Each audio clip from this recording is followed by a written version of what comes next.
Oh, here we go. So we're going to make this as fun as possible. So let's kick it off big. Who would like to read this out loud for us? We're not going to make any extreme future-facing statements today in this session, but just don't make any investment decisions based on things that don't exist yet. All right, so this is not something that you normally hear in a session. I want each and every one of you to pull out your mobile device. I have a link up here on the screen, bit.ly/dfwed, WED for Wednesday. And in the meantime, I will pull up the results of this one question survey.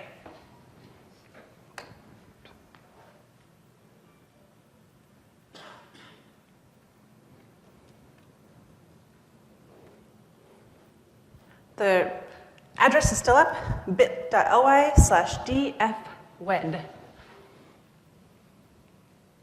So the question is, how many apps does your company use?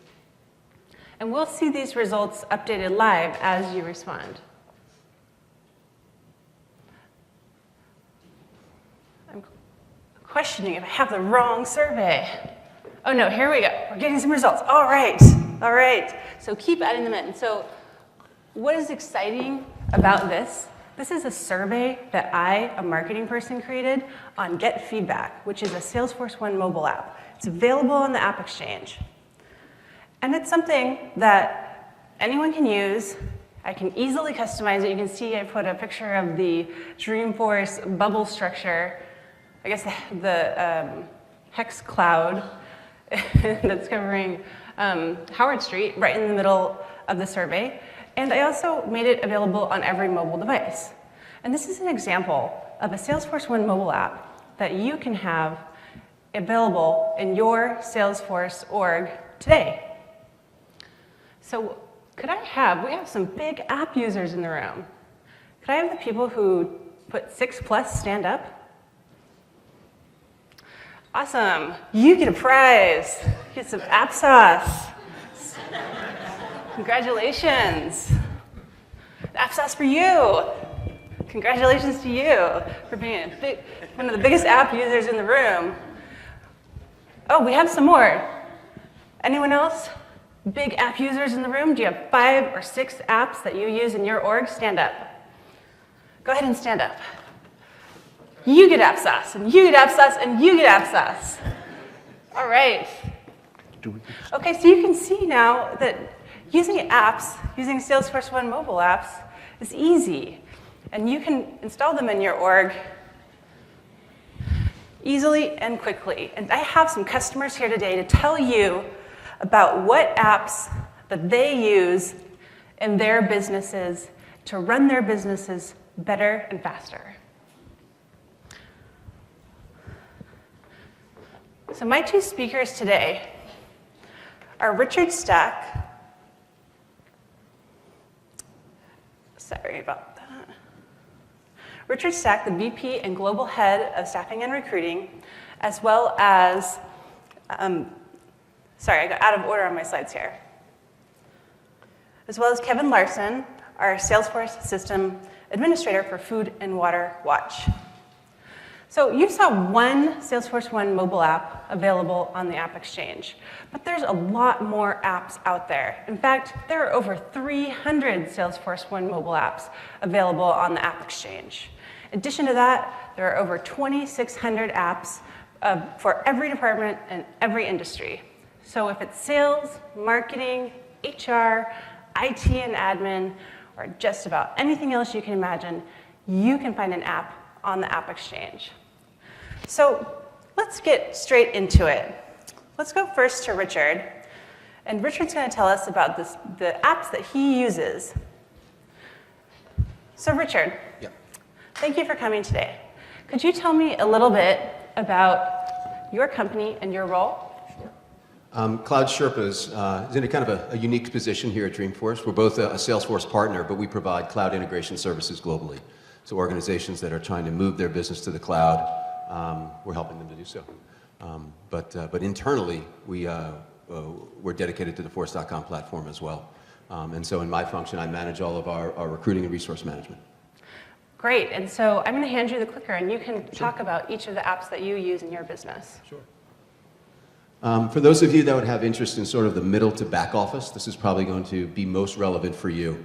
As a company, we leverage Salesforce on the front end native for CRM to manage all of our revenue, our projects, but we've also built it to now manage what we're calling our talent cloud, which takes new resources or any kind of resource, internal or external, and engages them in our company activities, engages them in our projects, engages them in all of our processes.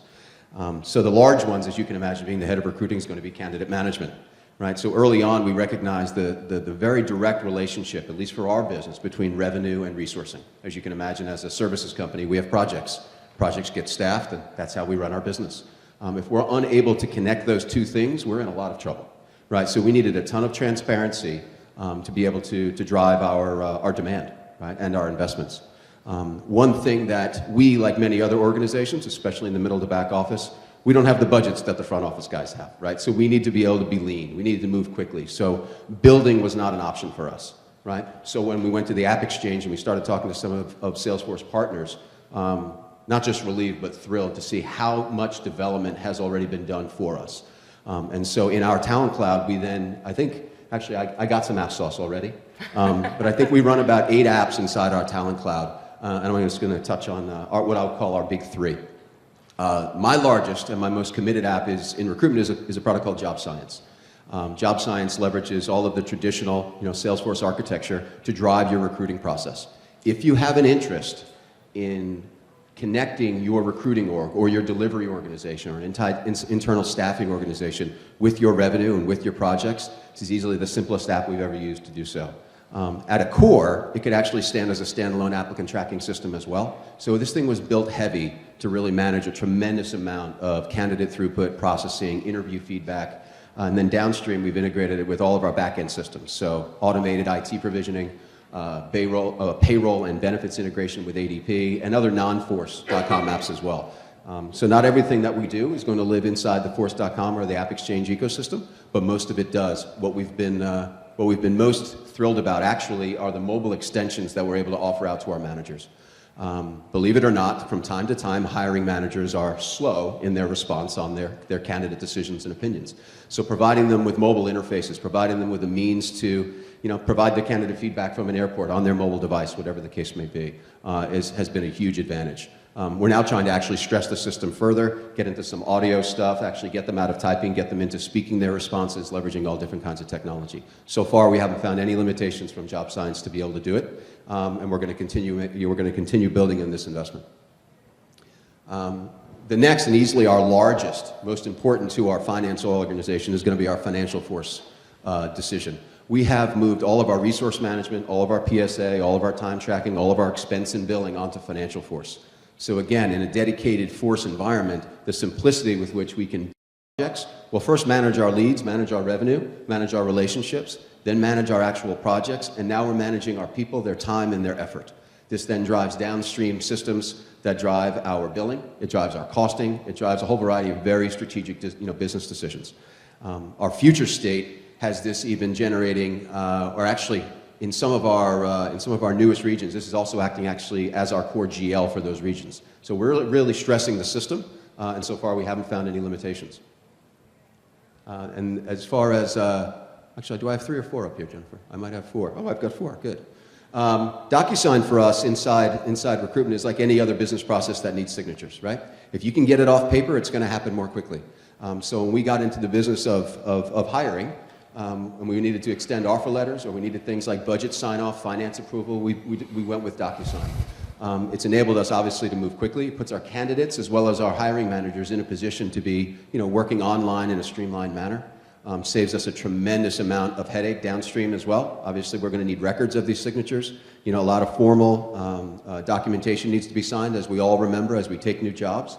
There's a whole variety of ways we leverage DocuSign to do so. And again, all we've seen is, I think, an improved engagement from the reviewer of the offer. A lot of mistakes can happen, right? So we're leveraging a whole variety of template builders from other AppExchange partners like Kanga, and we're just driving these things out through DocuSign and engaging with our new hires this way. Actually, as well, we're managing, now to come to think of it, we're also managing many of our third-party vendor contracts and relationships through DocuSign as well. And then lastly, this one's sort of this is part of our plumbing, but I'm a huge fan of Cirrus Insight. Anyone running Gmail and running Salesforce and not running Cirrus Insight, I think isn't taking advantage or the greatest advantage possible. The ability to be running Salesforce, and you know, as most of you probably, I'm logged in and I'm in all day, right? But as my email is up, that's my primary vehicle. That's my communication platform. That's where I'm living all day long. So the ability for Cirrus Insight to integrate my Gmail and Salesforce now allows everybody who's entering my inbox to be immediately either cross-referenced with or added to my contacts list inside Salesforce.com. In my function, it's kind of a funny one. It's a little bit more about protection for me. If you're one of our clients and you've just decided to apply to Cloud Sherpas, that's something I need to know, right? Just the politics around that alone, you know, could cause some issues. So the ability to cross-reference key data is as important as anything. But with the amount of people that we're all connecting with, the amount of information we're sharing, the ability to keep your mail aligned with your CRM or any of your information management system is king. So, I mean, this is just a brief snippet, I think, of how we've built what we call our talent cloud. And other than configuration, I don't think we've launched a single IT project to build it. Great, thank you. And so you'll be available later in the session also for Q&A. Yes. All right. So our second speaker, Kevin Larson, can you tell us a little bit about yourself, your business, and your role? Okay. My name is Kevin Larson. I'm the Salesforce System Administrator for a nonprofit called Food and Water Watch. And Food and Water Watch is a nonprofit that advocates clean water and unadulterated food, if you will. And we have a strong advocacy, so we have to go ahead and support a lot of different people. We have about 18, I would imagine, remote offices, and in some of the in Europe and in Central America. And it kind of brings me into my first application. May I have the clicker here? And one more time. I went blank.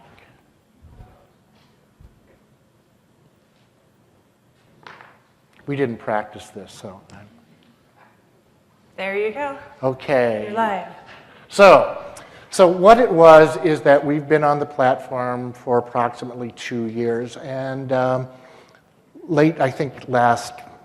early this year, my CEO came to me and said, "We just hired a logistics manager, and I need an asset management." And I said, "Oh, okay, brand new position. We'd been keeping things in a spreadsheet, in a standalone database of keeping track of all of our equipment, our computers, our cameras, anything that we had at that point. And of course, none of it automated, if you will, on that point. And so I did what every good nonprofit system admin does. I go to the AppExchange because I want to, first of all, see what's out there for me, look at the reviews, and see the pricing. And the first one that came up with the most favorable reviews, if you will, was Elton. And that started a journey which I will have to say, we have a couple other applications, but it was probably the easiest application that I've ever dealt with in actually testing, installing, and because my skill set, I can also do some development, if you will, plus a little bit more than the click admin type of thing. And it was like, it allowed me to do everything. It was a package that, first of all, was extremely intuitive, all right?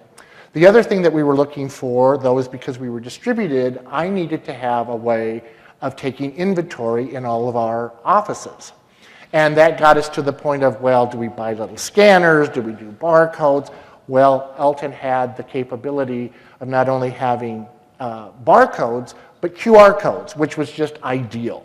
There are sciences behind why you would use one or the other. But it allowed us to use a mobile solution for us to take inventory when our IT people go out and visit the offices, which they try to do once or twice a year. They make a whole circuit. It was within 3 weeks, I had the system up and running. We were able to load all the information in. through various means, which is the second product I'll be talking about, App, here in just a second, that allowed us to do that. And not only was it so easy just to kind of roll out, I was able to go ahead and add some customization. The good part about it was I can't stress the support that also came with it, the documentation that came with it. Gordon was the person who actually interacted with me. They had resources that if I'd had a more special customization to be done, that could have been done also at that point. So again, it completely changed our lives. We're an all Mac shop, but many of the IT people have Android phones and tablets, and we use the iPads, the tablets, and everything else with a downloadable app mobile app that allows us to go ahead and take inventory to scan when we are on site. And not only does it tell us where it's at, we capture that information. So it lets us know, and my logistics managers know, that if I move something from Chicago to San Francisco, all I have to do is do the scan in San Francisco, and the system automatically updates, and I know where that piece of equipment is. Where before, it was sent by UPS and went to DC, and DC had to make another title, and we had to take off the label, and it was just a mess. And no one knew, and if we got something lost in the mail, well, forget it, on that point. So again, it made not only my life easier, but it has made our IT and our logistics manager very, very easy. So is it this one here? Okay. So, and I can't read that. Oh, this product here, Wealth Engine, one of the things that when I had talked to Jennifer, we were talking about the different types of applications that are within the AppExchange. And this is for the, for the mobile and Salesforce1. But there's also applications for nonprofits or for anyone to where if you have an existing product outside, that there are connectors. And this is one that we use with this Wealth Engine. We actually have a service that we deal with Wealth Engine, but it would not necessarily feed into Salesforce when we first got started. But they created a connector, and again, we now have that information being brought from this app into our Salesforce instance. Now, we don't bring over everything, we don't need to, but there's connectors that go both ways. So this was another type of application that, again, with the AppExchange, not only can you find like standalone applications, you can find connectors to other services or applications that you may have. The next one, I mentioned that when we went ahead and went with Elton, I wanted to go ahead and load a lot of our information that was already there, that was in the spreadsheet, so on and so forth. As I mentioned before, we're a complete Mac shop. So therefore, I have to find instances that are more agnostic that will allow me to go ahead and handle my data. And Appsona for Salesforce is probably the one tool I use every day. Plus, there's probably 6 or 7 other people in my nonprofit that also use it every day.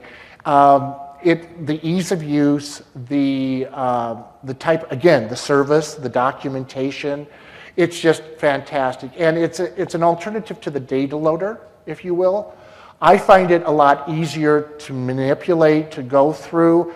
Also, it does a great, it creates logs after you do an instance that gives me the IDs that if I need to go back and reload or add a different type of load or add a campaign member to a campaign, it just makes it effortless on that point. One of the things that I want to mention with at least the Appsona and the Elton is that if you are a nonprofit, they do go ahead and have special pricing for nonprofits. For the for-profit people, I know that they're a great bargain too, but I'm on the other side here. So that's what we kind of do with that. And I think, there's 2 things that Jennifer allowed me that I wanted to bring up that I thought was really important. One of the things that we all look for bargains and for value, and for me, there are 2 places. One here is the success community. And if you folks do not actually use the success community, you're missing out on a very, very valuable tool to collaborate with other people. And I don't work for Salesforce, okay? This is just something that I do. The other one is the Power of Us Hub, which is for the nonprofit sections. And this is where you collaborate with your people and get the ideas. I have recommended the products that I mentioned, Wealth Engine, Elton, and Apsona, in feeds to other nonprofits, to for-profits, to anyone that would go there, and you go ahead and you discuss. So it's just another avenue that allows you to go ahead and make use of resources that you may not think that are out there. So that's pretty much, I think, my story at this point. Thank you so much. And you'll also be available for questions Yes. after. So we heard about a lot of apps today, but there is a lot more out there on the AppExchange. For example, we have almost 50% of the apps are free apps, so you can go ahead and start using these free apps today. I put 3 up here that are great apps. Evernote, which allows you to put the Evernote notes right inside of Salesforce. GridBuddy is mass editing, and then much more, so it makes your entire world of data entry in Salesforce easier. And Box, which is an enterprise collaboration service, so it allows you to add document services straight to Salesforce. So this is Match Apps. If you have been to the campground, might have played this game already. It's an excellent game to learn about apps. So if you want to go there, you can also win app sauce for yourself just by playing. But before we go on any further, I want to open it up to questions. We have a microphone in the center of the aisle here, and so anyone who has a question for either of our speakers, please go ahead and stand up.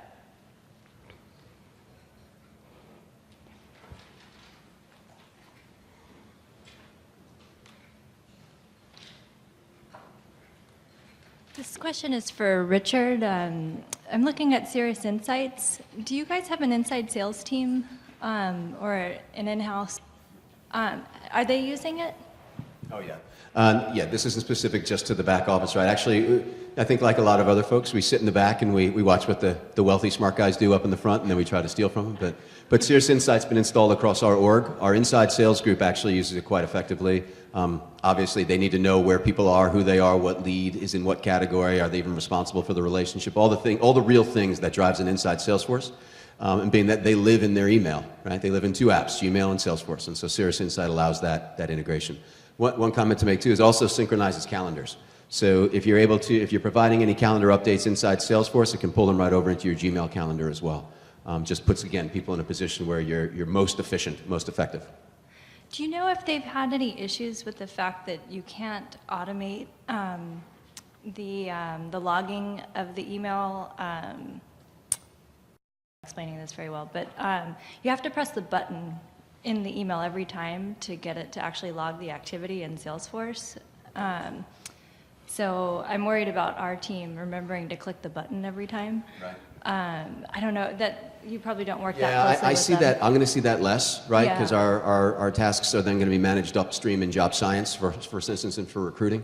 But happy to try to find the answer out for you. I even put you in touch with our inside sales lead if you're ever interested in just having a chat with a fellow person fighting the battle. Great, thank you so much. Yeah, my pleasure.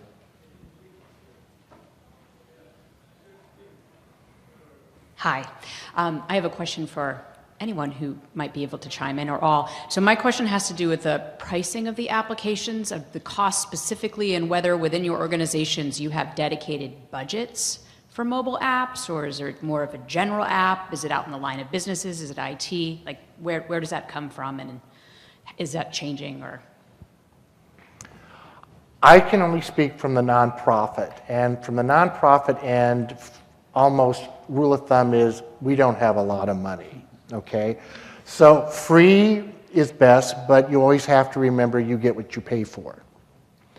With that caveat, though, in the AppExchange, there are many of the applications that follow the foundations of the 111. In other words, they donate X amount of licenses, whether that's 5 or 10, for their product, which is not the same on the for-profit side. So that helps us go ahead and at least get established. And if we need to generally buy additional licenses, and this being very general, they're generally at a discount also.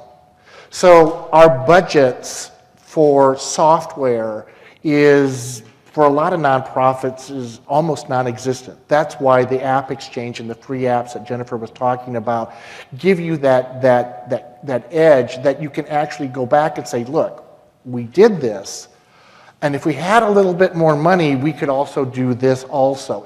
I found that we've been able to justify additional costs because I've already saved so much money. I didn't do it, but I found apps that allowed me to do that. Yeah, I think for us, when we're working with our AppExchange partners, understanding what their product strategy is around Salesforce1 and Salesforce1 Mobile allows us to not really worry about a specific mobile budget. That said, though, I have to admit, when I'm looking at AppExchange partners now and they don't have an answer for me, or they don't have a mobile answer just yet, the consideration is less, right? So while it might not be a formal standalone budget, my buy decision will have that feature included. So with most AppExchange partners refitting for Salesforce1 and the mobile capability, plus with what's happening with like the Lightning App Builder and things, I don't think we're going to have any issue affording, kind of mobilizing any of these apps. And I don't think these app partners or AppExchange partners really would have any reason not to. I think that's one thing that the move to Salesforce1 has enabled them to do, right, is to be mobile ready. So, yeah. Yeah, and just to clarify on that comment a little bit, Lightning App Builder is a product that we're launching as part of the Salesforce1 platform here at Dreamforce. So it is a fast and easy way to create mobile-ready apps just using a drag-and-drop interface, so with clicks and not code. And not only that, but you can automate processes with a companion product, which is called Lightning Process Builder. So you can automate all your workflows within Salesforce. So if a stage turns to sold on an opportunity, then you can automate a bunch of other things to happen. And it's highly flexible, and you can build intense and very comprehensive enterprise applications just with clicks. Do we have any other questions? Well, we didn't get the question today, but I'm going to answer the most common question that I get about the AppExchange. So I'm going to go to appexchange.com, and people always want to know, how can I see the top 10 apps on the AppExchange? And it's actually very easy. So when you get to the AppExchange, you can see that these most popular apps. So currently, the most popular app is called Data Loader, and the second is Conga, and the third is MailChimp, and so on. If you go to one of these categories, you can see for any department what are the top 10 apps in those categories. So for example, here in IT and administration, you can see that, once again, Data Loader, because that's the category it's in, and Dupe Catcher and Jitterbit are the top 10. You can also see up here the Salesforce1 Mobile Ready apps, including Elton, which we talked about today. And I'll go through one more, Sales. So here at Sales, you can see that these are the most popular apps, and we heard about some of these today, like DocuSign. Do we have any other questions before we close out the session? So one special thing for all of you. We have a party tonight. It's called the App Bash. It's actually 7 to 9. So the timing is, it actually starts at 7. So if you'd like to attend, you're welcome to attend. You text App Bash to 40691. And this is at CityView in the Metreon, which is an amazing venue. It's in the same building as the movie theaters. You go all the way to the top, and you can see a complete view of downtown San Francisco. There is an open bar and a dance floor. If you're inspired by anything that you saw here today, we're giving away a $1,000 grand prize every day. All you have to do is tweet and use the hashtag AppIQ and DF14 in your tweet and talk about what you learned about apps for a daily chance to win. So before we go, Richard, can you tell the audience how they can learn more about you or get in contact with you after this session? Might be dangerous to get your info to a headhunter, but I'll leave that up to you. But you're welcome to follow me on. I'm on LinkedIn. I'm on Twitter. I'm in the success community. Any information about what we do internally. Obviously, we're not necessarily pushing that out and publishing it on our website, but I'm happy to expand or explore with any of you if you're interested in any of the middle to back office apps that we referenced today. Mm-hmm. And do you have anything you'd like to share with the audience about what your company is doing?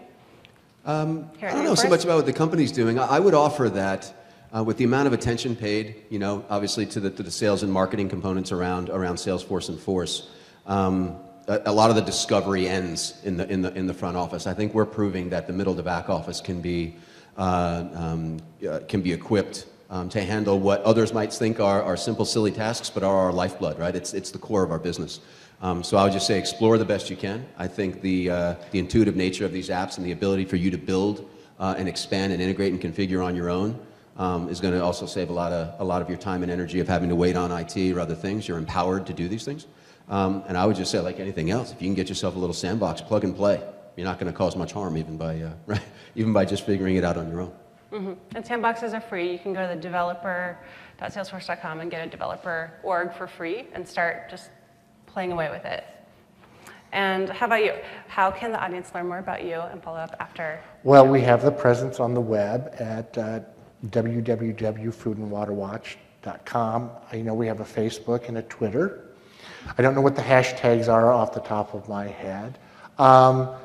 But that's generally the easiest way to get a hold of us on that point. Plus, you'll see us out where there's banning fracking or anything that deals with GMOs, genetically modified. We're generally there trying to educate people of why you probably would not want that to happen. So that's what we generally do. Great, thank you. All right, everybody, thank you so much. And if you have any questions, or if you would like some applesauce, I have some extra applesauce. You're welcome to come to the front. Thank you. She makes it herself, by the way. She